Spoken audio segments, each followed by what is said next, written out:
Awesome. Oh, you can hear me. That's great. Hi, yeah, I'm Rasmus Petersen, and I work at KPMG. And I saw it said chatbots up there, but this is going to be a little bit more of a travel. So I'll lead you into chatbots, and that's part of the technologies I work with. But what I do is called new tech. And what's that? That's digital transformation. And what's that? That is helping companies transform into the new ages, utilizing all these different technologies.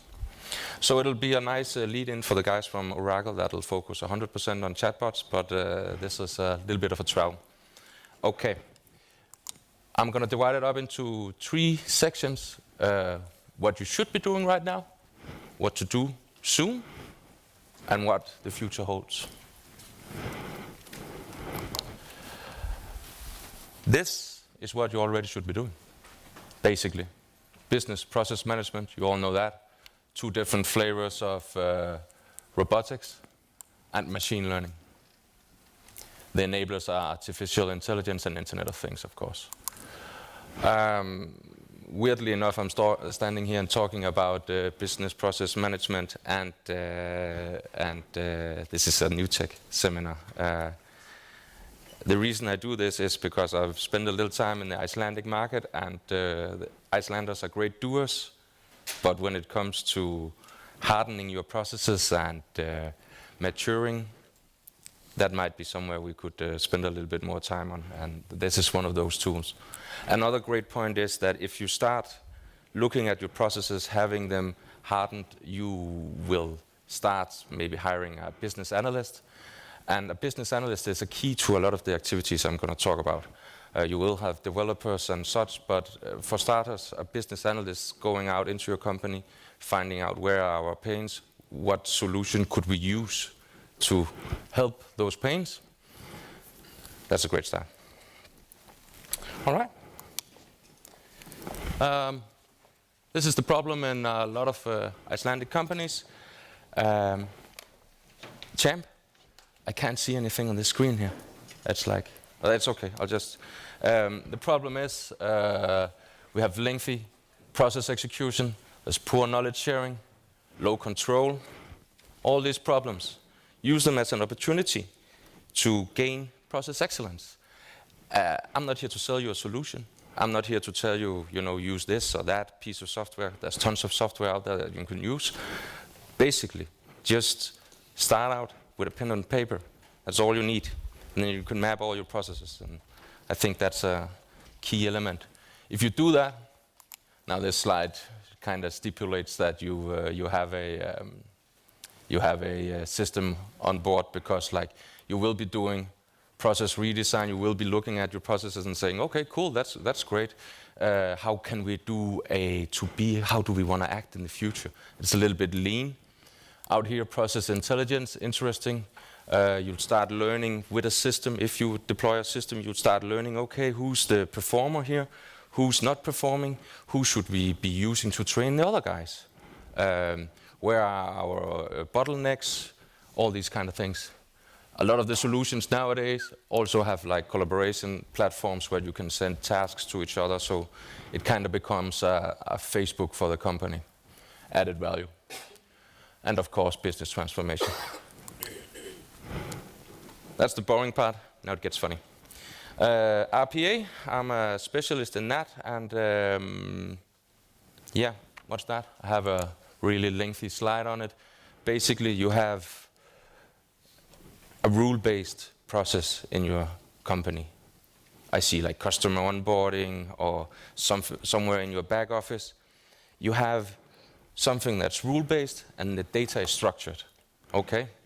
Why are we doing that manually? We shouldn't be doing that manually. We are deploying robots to do that. Now it's a funny term, robots, because actually it's a technology derived from IT testing, where we could automate tests. But with robotics, you put a operating model on top of it, making sure that it's deployable and secure in your company. So that's an interesting technology. While you're out there with your business analyst and analyzing all your different processes in your company, you would have seen some areas, okay, I would fill this into my pipeline, this is interesting, we could automate this. Why are we spending time doing this in our back office when we could have had a robot do this? It's really easy to implement, like our customers implemented in from 4 to 8 weeks. You'll have your first robots up and running. It's driven by mainly, this is a business need. So it's another pipeline. The interesting thing is you train people from your operating side of the company. We all know IT, the IT function. I'm sorry, Axel, but we know that go and ask for a change in IT. How long would that take? Oh, I need an implementation between these two systems. That'll take forever. You know, we'll be ready in half a year.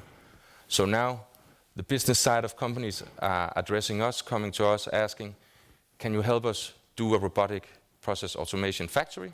And we'll do that. So robots are much more than just these things. You can use it to migrate systems. Maybe you had data in, maybe you acquired a company. Having it fix data, if you have like a Kenny-Taler across 4 legacy systems and you want to check the address is correct, have a robot do that, present you with the data, you take a decision, okay, this needs to be corrected, or maybe check it up against an online database. That's an interesting thing. A digital bridge, my main example there would be GDPR, PSD2. Are you ready for that? It comes in May. You have to be able to show your customers all their data in a machine-readable format on an hourly and maybe even every minute. You have to do that. If you're not ready to do that, I suggest robotics. Cool. So as I said, classic business. Here's IT. Sliding in between is a digital employee, because that's actually how we handle it. All the processes, all the things, imagine that if we need to do a change on the digital employee, well, there's a lot of processes over here that we can use. So basically it becomes a bridge between these two. Also what I've seen is like it matures the IT departments, which I used to work in one, and it was great back in the zeros. Now, with the years, we are no longer in IT departments the drivers of new technologies. We used to be the front man. We used to be helping the business. Now we're sitting there in the back seat, talking about our ITIL processes. It's terrible. Go ahead, try this. Agile, adaptable, high velocity, and of course, low transaction costs. Yeah. So. Another one on this one, like get your feet wet. Think big, but start small. Have a strategy in general for digital transformation in your company, and then just start small. You know, like to do a large analysis and do a strategy, it takes a lot of work. This digital transformation is about trying and being okay with failing. So just get out there and start looking at technologies and start working. That's RPA. Machine learning. What's that? Here's a cool little slide on it. Basically, in our companies, we are gathering data, and we are utilizing that with algorithms, and out comes a decision. So these algorithms, what's different from, you know, having some guy sitting in Excel looking at maybe a churn prevention scheme. He's like gathering data from all his customers and saying, okay, this guy, we haven't talked with him for 5 years, you know. He seems to be stopping with paying to us, you know, maybe we should give him a call. That's a classic way of doing churn prevention. With machine learning, we would train an algorithm with data that holds information about which customers want to be on board and who's about to leave us. The customers that's about to leave, they're marked, and then this machine learning algorithm will help you predict who's leaving. We did it at my old job in Copenhagen at PFA, Denmark's largest pension fund. We did it, and manually, our data scientist, he could predict 40% of the people who was about to leave PFA. We added a machine learning algorithm, picked the right one. That's the difficult thing in this scenario. But we picked the right one. Afterwards, we had another 18% of top of that we could put on our call list and start asking, so how are you? Do you want to stay here? We have this offer for you. Maybe you want to come to a meeting. That's interesting.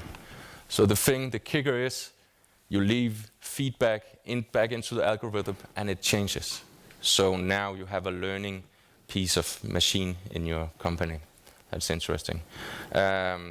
People ask me how to get started, and I say collect data, and then people ask me, what data should I collect? Everything. Just collect everything, and more than you think. Like, who's collecting data on who visits their websites? You can do that. Clicks on email campaigns, all these outer spheres of our core data that's in there, that needs to be collected as well to get a proper view. Maybe even collecting data on your competition. Why are we having a surge of people trying to leave our company right now? Well, maybe the competition is doing like a enrollment scheme or something. Maybe they have aggressive pricing right now. So a lot of data points, gather it in. Here's a slide on what it is. Key benefits, massive amounts of data. I want to try and visualize it like this. If I'm looking at you, 3 dimensions, I understand this. A machine learning algorithm would be able to understand 800 dimensions out this way and 800 dimensions out that way. So the complexity of data is what makes it interesting. And then the autonomously learning behaviors. Cool. These are the tech firms I talked about. Like when you're going to utilize this, you're not gonna invent your own algorithms. They're already out there. They're just to be picked. These are a couple of the most common ones: random forest, recommendation engines. I have it on my phone when I use Spotify. Weekly Discover. What's that? That's machine learning applied to my set of data, what I like. All the big companies are utilizing it. Amazon, so you're buying this. Okay, how about buying this over here? That's probably interesting. Just one example. Boom. I talked about client retention. How about lead generation? How about having your company look at, okay, so this is the calling list, this is the guys we want to be potential customers. Have that qualified a little bit. Fraud detection and analysis, also a classic field for machine learning. Yeah. Okay, that's what you should be doing. What should you be doing next? Voice bots, physical robots, augmented reality, and artificial intelligence, which is like a step further than machine learning. These are an example slide of cognitive services. I think it's interesting to note like the learning abilities here. I could find examples for this: robotics. Who doesn't want a Tesla? Speech recognition. Who doesn't have Siri on their phone? It doesn't work really well, actually, to be honest. What works well may be Alexa. I have her at home. She's better. She's going to be speaking Icelandic very soon. I saw a job ad from Amazon for an Icelandic linguistic person, so that's going to change. Maybe even, I don't know, maybe Amazon will come and revolutionize the online business in Iceland. So bots.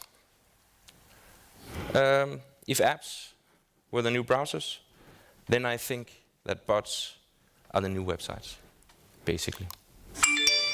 Get a message, answer instantly. Who answers? That's just a bot. I see it utilized in different kind of ways. Now you're gonna take a deep dive on this one, but 2, 3 use cases. One would be have the bot working aside you at a customer channel, thinking like, okay, so you have an agent sitting there working 10 calls at a time in. If the robot can, if the bot can answer one of the requests, it'll just do it instantly. It can also be a lead-in before people talk with a real person. Have the robot go in there, talk before them. A use case people don't think so often about is internal use, like a knowledge bank, you know. It's easier for us to query a bot, a chatbot, just right. I need the sales figures from last year. Up comes the sales figures. Hey, I need to register 2.5 hours on this client last month. Do that instead of pulling out the system, everything. These technologies start marrying together then, because is the robot gonna, like, is that gonna do the charging of the time in the CRM system? Probably not. That'll probably be a RPA robot instead. But they start working together.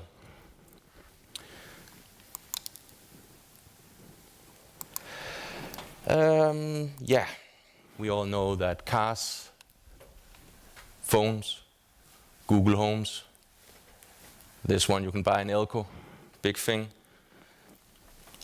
It's all where we are. It's gonna start working a lot better in the very near future, so get on that.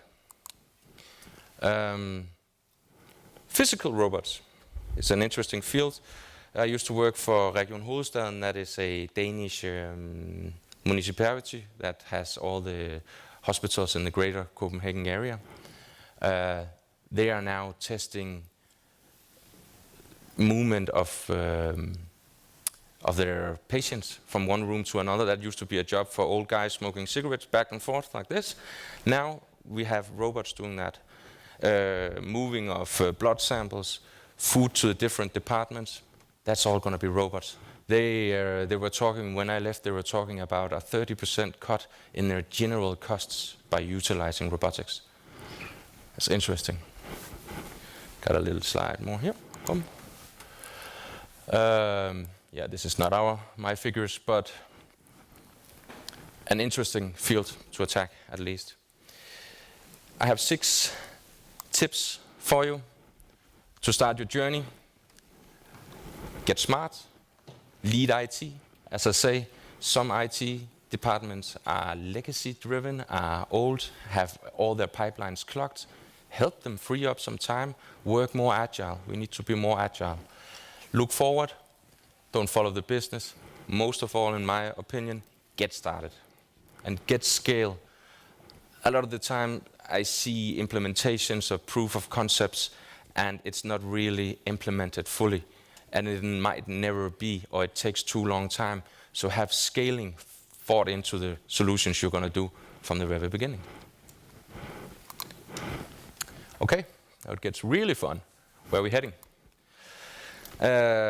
First of all, robotics, RPA, and process management. What's the future of that?